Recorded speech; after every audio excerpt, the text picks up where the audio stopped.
What's up, YouTube? So before we get started in this video, on First Take, they're going to be talking to Kobe and about his feelings and thoughts about super teams. So let's see what they have to say. What do you think, all the player movement, all the guys coming together? You played your whole career in Los Angeles through the good years and the bad years. A guy like Dirk, it almost feels like this is the end of that time. When does it diminish it in any way when these guys go from one place to another, team up to try and win? I don't think it diminishes it because everybody's doing it. So you wind up having a collection of teams that are competing against each other. You have all these super teams competing against each other. So it makes for good competition. It's certainly compelling as a fan.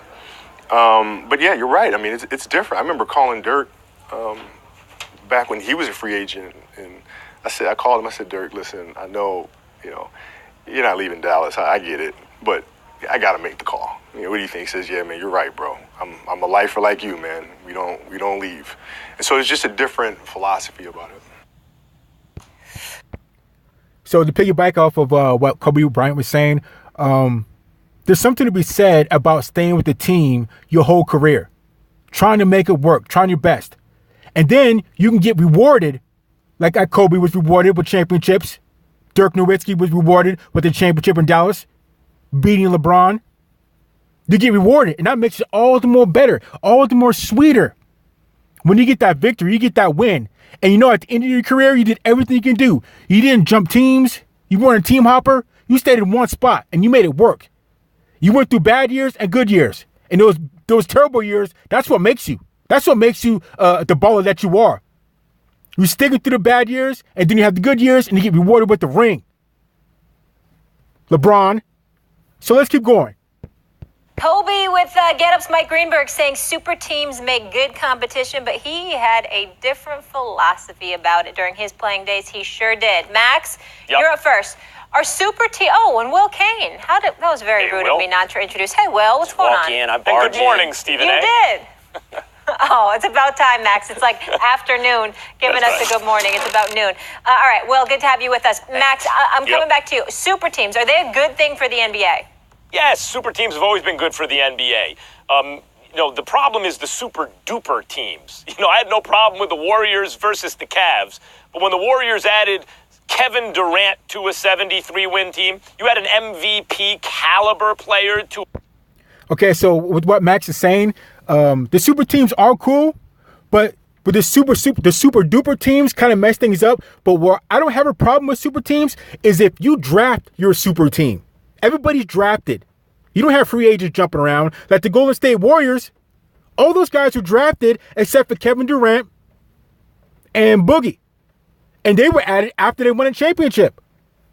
So their whole squad was pretty much drafted. I don't have a problem with that because that's good scouting, that's good recruiting, that's good on the coaching staff and the owners. I don't have a problem with that. If you have a super team because of you just a good drafter, you got lucky, then I'm fine with that. But it's when you have teams that come together, everybody's a free agent every other year, and they all conspire to come together and make a super duper team like what LeBron James tried to do. That's when there's a problem because it creates unevenness throughout the league. So let's keep going. To a team that already has 3 All-Stars and one of them's MVP caliber, then it gets like, oh my God, come on.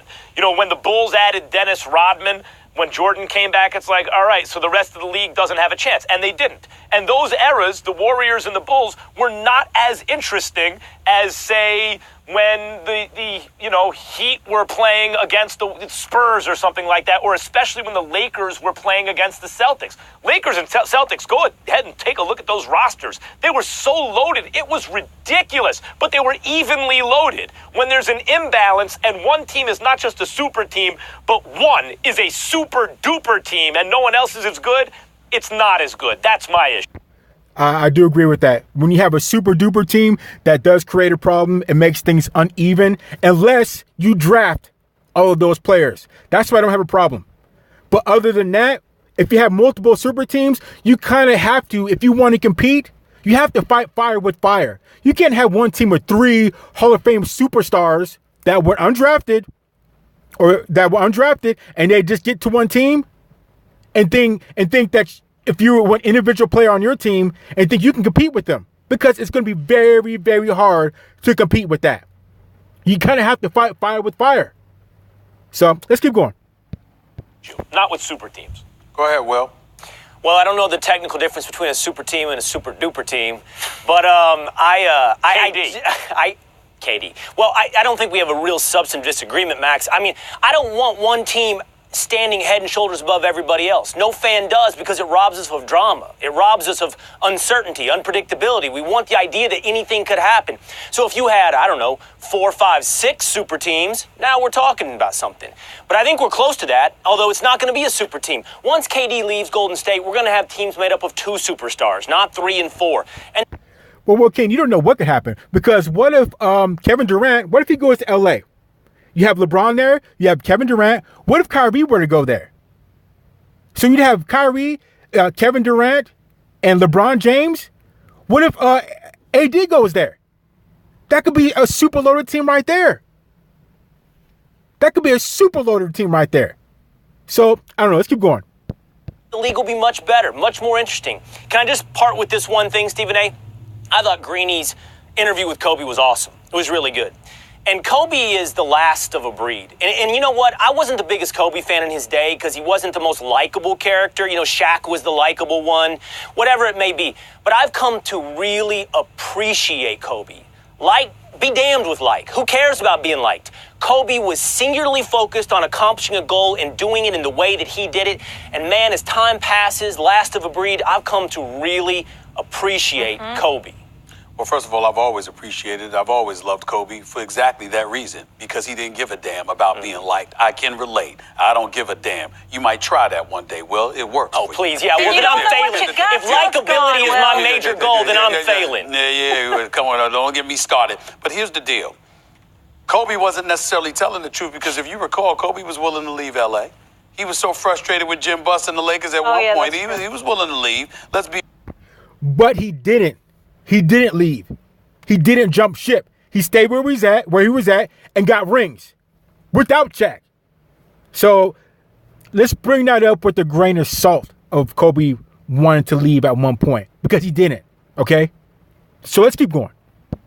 Very, very clear about that until they pulled off that Gasol heist, all right, and changed things around. Where was he thinking of going? Do you Chicago. Okay. So bottom line is this. You talk about the super teams and whether or not they're good for years, for the NBA. I happen to think that there's nothing wrong with having, that's what I love about the Yankees, the evil empire, okay? I love that, where you're sitting there and everybody's gunning for you, but there has to be somebody that can compete with you, that has a shot at. I think, Stephen A., you are right about that. You do like to have competition. You don't want to have just one super team. But I think people say it's not as interesting when you have super teams, because you kind of know who's going to win. But there's another aspect to that. It's you have a super team, but they could get knocked off. And that makes it all the more interesting, because I hate to bring it up, but LeBron James knocked off Golden State their second championship year that they went. LeBron knocked them off, even though they had an incentive package with, Iguodala was hurt, Draymond Green was suspended, Curry was shooting like garbage. So there was a couple of things going on there with the package to help them out, but you never know what could happen. You never know what could happen. It's a different type of interesting when you have two super teams, or you only have one super team and they can get knocked off. So it's interesting in different ways. So let's keep going. Knocking you off. When Kevin Durant arrived, no one else had a shot. It was real. Even when the Lakers were dominant, they were the Celtics. The Pistons were dominant with their back-to-back championships, okay? But they went against the Lakers the first go-round. They had to go through Boston, okay? And then they obviously waxed Portland. When Michael Jordan and the Bulls were making their run, there were interesting competition in the East with the Knicks, the Pacers, and stuff like that. You went against Phoenix with Barkley and Marley. You went against Sonics with the Glove and Sean Kemp before he became Sean Klump. You had all of those things going on. So all I'm saying is that, again, a team